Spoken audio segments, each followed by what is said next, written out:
za kale chini katika kabisa kwa kuwepo forume wa 15.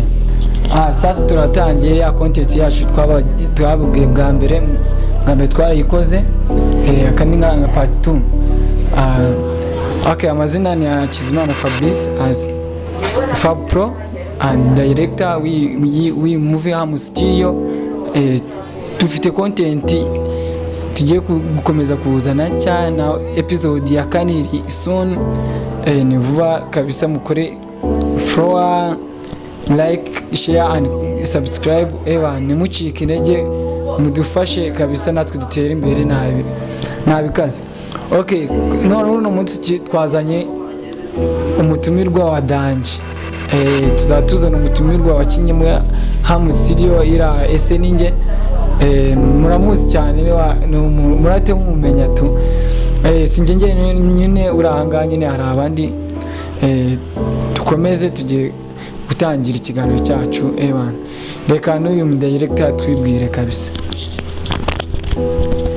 Yo, yeah man my people, it's your boy Mr. Vibes Rwanda. Nibisanzwe ndo umunyamideli. Ndi hano nka casting coach, casting director guturuka muri Ham Studio. Filime tumaze iminsi dukoraho yitwa SNG. Twaratekereje dusanga ko dukwiye kuzana bamwe mu batumirwa. Twabise abatumirwa ariko n'ubundi senior content n'abasangwa ariko ni ya content twise after movie. Ni content twatekereje nka Ham Studio, dusanga ko bikwiye ko tujya tugira aba actors and actresses guturuka muri different places, haba muri Ham Studio, haba muri whatever. No kuvuga ngo dukeneye kuzajya dutumira umuntu tukaba twamubaza se journey, urugendo rwe yabaye hate, bimeze gute, isarabona gute, nyine ibintu byose biri related na career yinjiyemo. Aka kanya rero turi kumwe n'umuntu bundi bajya bavuga ati na mugabo uvuga undi. Na mugabo bozata. Okay, reka yivuga twibwire then we should start. Twagiye mwanya n'uwa. Murakoze. Amazina nitwa Nyirarukundo Vestina, ndi umwactrice turuka muri Ham Studio, nakinnye ndi Mama Ruhinda. Murakoze. Byonyine se abakinnyi wikubura. Hari kamwe mu duseni twabashije gusetsa abantu. Handi bavuga ngarajyanye nimba ari amaki, yajyanye amaki muri n'amafaranga ni amafaranga yatwaye nasanze yanyibye nayo nagurishije inka. Ese bari yajyanye kangahe? Ko yari menshi. Sinzi umuntu yigeze kubaza ikibazo muri comment. Arabaza ati yajyanye ntago nyibuka neza ariko related n'amafaranga ngo yajyanye angahe ko tutayerekanye. Wowe tekereza ko yajyanye kangahe wundi? Yatwaye menshi, yatwaye nk'ibihumbi 500. Giri yangaze amenyira nka yari akana yari akana yari umubyeyi bamwibyaye amafaranga niyasa no mu mujyi yahagera. Niyo mpamvu nanjye nabaye nk'umusazi kandi nkaba ndi hafi kujya kumuhiga nkareba aya mafaranga ahantu ari kuyarira ko nabonye yarira mu kabarira. Tuzahasira ibanga nawe urabyumva. 500 ni byinshi. Uzamusanga ahantu bita kwa Samantha hano Kacyiru. Wamwita Samilax. Aho ngaho niho nyeneye. Nzaza nisize insenda. Uzaza nanywera akantu umva amacupa y'ubwoko bwose kandi nagahenda Samantha kabisa. Samantha ariko tukiri aho ngaho uranyibukije, hari abantu bibajije se uyu muntu ibintu akina it's real life n'ubuzima bwa nyabwo, se uyu muntu uri umunyacyaro, uyu muntu ameze ute? Nyine hari abantu no kuvuga ngo uri mu ishusho neza y'icyaro. Ese umunyacyaro kandi turabona afite tentire. Si umunyacyaro, menya n'umugore wa Nyumba 10. Ntago ndi umunyacyaro, ndi umunyakigali, ndi umunyamujyi. Yesu ubundi tangi twibwa adresse yanjye ntuye mu Cyovu cya Kagugu. Yego. Muri Kigali, muri Gasabo. Ni muri Gasabo. Ni muri Gasabo. Ni single, ni married, afite ni single. Nyine no muntu se ndi umubyeyi. mfite umugabo n'abana. urubatse muri make? Ndubatse muri make. Ni byiza, okay, ni byiza. Hanyuma mbikomerejeho, twese turibaza ese bamwe mu bantu bari inyuma ya kamera, abantu tutazi cyangwa se audience yacu, haba kuri YouTube, haba kuri platforms zacu zose, imbuga nkoranyambaga, kuri TikTok, kuri Instagram, abantu twese turibaza ese ibi bintu, ese iyi filime uza gukina iriya scene n'ubwa mbere cyangwa wabyize mu ishuri cyangwa se byarakugwiririye? ni talent, ni impano cyangwa ni warabyize mu magambo make? Ntago nabyize, bwari ubwa mbere nari ngiye kuri kamera kandi mwarabibonye ko hajemo no guhuzagurikamo ukuntu, ariko ni ibintu bimbamo, ndabikunda cyane. Ndabikunda cyane. Bwari ubwa mbere nari ngiye kuri kamera. Ubwa mbere? Bwari ubwa mbere. Ukakitinga kuriya? Ariko nyine bitewe nuko numvaga njye bindimo nanabikunze, niyo mpamvu nagerageje kwakitinga neza. Ni nabyo mani, kuko buri muntu agira amahitamo atatu ubundi. Hari amahitamo y'icyiza, amahitamo y'ikikugwiririye, n'amahitamo y'ako kanya. Ubwo yari ako kanya nimba utarabipanze. Gusa nyine ebana comment bawa turiya mugore noneho asanzwe abikora n'ubwa mbere. Gusa nyine ebana njye ni mpamvu mbivuze nuko hari umuntu ngeze kumbwira ngo hari ishuri ryigisha gukina filime. Njye naketse ko, natekereje ko wabyize. Oya, ntabwo nabyize, gusa mba numva bimbamo, mba numva ari nayo impano yanjye. Ese njye reka nanjye mwibariza ikibazo. Ni iyihe scene wakinnye ukumvira kuryoheye nawe ukumva nyine be like a crazy, nyine uko bikuvamo tu apana script twanditse ibintu nk'ibyo uhita unabikomerezaho? Ese iyo umuntu agwaye script ugendera kuri script cyangwa kenshi ni ibintu bikuvamo? ko hari abantu bataza basomye bavuga ati nge I'm ready to perform this. Nge ntago nagendeye kuri script, numvishe nyine ari ibintu binjemo, nge nkajya mvuga, navuze sinzi ukuntu nabivuga, ariko ni ya mpano y'umuntu. Ntabwo nigeze nge nsoma script kandi bari bayimaye, ariko ntabwo nigeze nyisoma.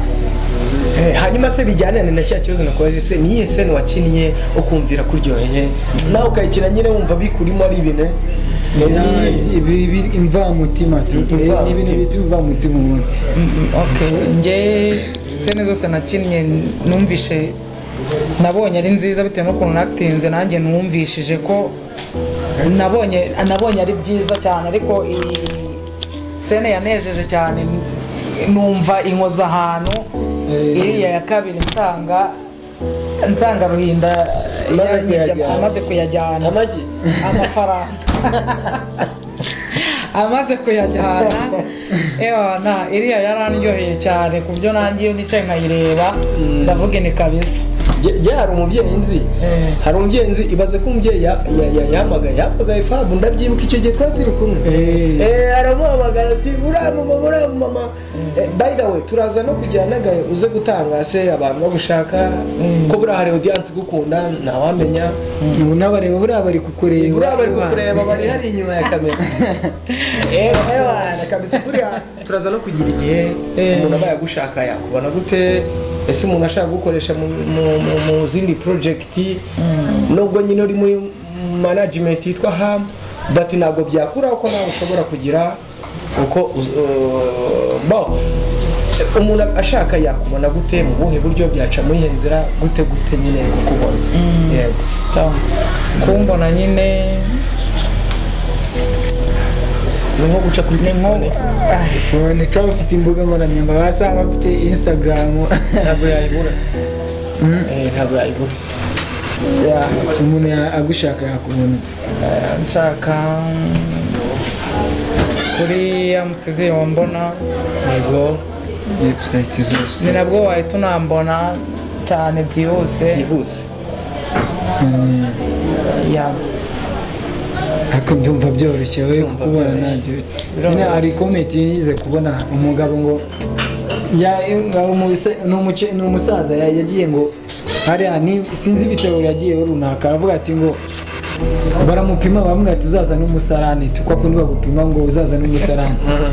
Umusaza arataha umva byanze kuza ageze noneho mu rugo nijoro biraza umva ahita abibika tu amaze kubibika nawe ati okay ejo ndazinduka nyajyana okay agerayo nyine ageze Nyabugogo ngo igisambo kimucapura agakapu karimo za twara yajyanye umusaza umva barayajyanye baramwirukana bamufashe barebye basanga rero nawe yose atubwira ati cyangwa ngo mwashaka nibyo mwashaka kuvuga ko yikurunga gafite agakapu wagira ngo karimo kari agakapu nikurungaga mfite nako nari nasizemo ayo mafaranga ndaza rero nanjye naje nkimara kumubura Ruhinda ninaze mu cyumba ngiye kureba aya mafaranga cyane ko nari ngiye no ku isoko nkiza amafaranga ndayabura niko gusohoka nabaye nk'umusazi na karaga gakapu nari mfite niho nari nayasize kandi mu by'ukuri umwana wanjye Ruhinda naramwizeraga numvaga ko atanyiba imfura ya so naramwizeraga cyane imfura kandi numvaga ko atanyiba niyo mpamvu rero kwiyakira byarananiye mbese mwamye ko nabaye nk'umusazi muri make cyane barisa kabisa guys ngira ngo mwamubonye ni bamwita Nyirarukundo irindi yaryivugiye Vestina Vava ariko abantu benshi tumuzi kuri Mama Ruhinda n'ubundi n'igihe ry'ubundi tuzi Ruhinda nk'izina rya Mama Ruhinda ariko ni byiza ngira ngo n'uyu nguyu mwamubonye ni umumama arubatse ni umuntu usabana ni umuntu mwiza ni umuntu muri rusange nyine uri interested kuba waganira nawe ni umuntu ushaka kugira inama mbega ni umubyeyi tu ni umuntu shiza kiza njye nitwaga Mr Vibes Rwanda ndi cast coach turi kuri set hano tugiye gushutinga indi episode mbibutsa ko imbuga nkoranyambaga zacu ari Hamu Studio studio tu mwibuke mukomeze mustaying tune kuko muri iyi minsi tugiye kuririzinga episode z'imifiririzo haba imwe hajya indi mwibuke ko buri wa gatanu tugiye kujya twohereza za episode nkuko twari twarabisezeranyije turi kumwe na producer ubundi gahunda kuwa gatatu tuzadushyiraho akantu nk'akangaka tu njye nta rimwe uzapfa kumbonaho kuko mba ndi inyuma ya kamera njye editinga biriya bintu mwamubona nkazifata gusa nyine uru rugamba ntabwo twarwishoboza tutari kumwe tu audience yacu turabakunda twifuza ko mwadushyigikira nitugenda imbere heza maybe wasanga bizakugirira akamaro mu buryo buri indirect right now kakanya nyine it's a journey no gufasha umuntu ntabwo bisaba kureba gusa kaduha niyo like commenting wanabyishimira rega bakanadownload ukakareba na it's okay no problem ubwo nyine ariko abantu bashaka ibintu bya delivery ikintu wagize ikirori abantu bahamagara Samantha cyangwa ukamusanga mukavugana wagira ikirori agusanga muri icyo kirori cyakazane ibyo kunywa byose ibyo mukenera hagati aho umuntu witwa Samantha atuye Kacyiru kabisa hano ruguru y'urusengero rwa ADEPR Kanserege ugeze munsi ya ambasade y'Abanyamerika ngira ngo mwabibona ko turi muri Rika Store turi mu kabari keza ke anga turi ni muri VIP imagine muri Ndagaswi ameze gute uretse ko nandagaswi bahana nandagaswi bahana yizaniye imizigo yamanuye ubaye umushaka dufite nimero ze ntago nzibuka neza umutwe kuko namwe murabizi ndazikubwira reka producer tubwire nanjye ngira utuntu ntunganya ora nyine Samantha wampamagara mu gihe wagize ikirori yaba anniversaire party yakuzanira kila kitu araza namwe mukagura ibyo mukeneye ku giciro cyiza barabizi mumufashe mumuhamagare azane product ziwe nimero ye wamubonamo ni 07 8 1 8 0 nazifashe mu mutwe 12 50 ndazisubiramo ni 07 8 6 4 0 1 10 ni 25 0 okay 784 ariko utu tunimero ni tworoshye biroroshye reka turebe gusa ifashe Samantha yatubwiye ngo ifashe ibintu birenze agukora discount akakura free delivery mu gihe wagize nk'ibyo biro ariko ufite n'inyota wahaca tu yaranyirina ubwo nanjye nibagiye kwivuga ariko arabivuze cyane kwashira inyota natwe byacubereye muri firigo bayita inzu mberabyombi nanabonyemo na Gibson wayibonye iriya Gibson iri mu nayibonye harimo na za Jibu harimo na za Noze na za James ewana ni Rika Store muri make reka dusoze gusa Evan mukomeze mudufashe support yanyu ni ingenzi hapo zamani za kale chini katika kabisa kwa kuwepo wa from akifutia acha wae thank you murakoze cyane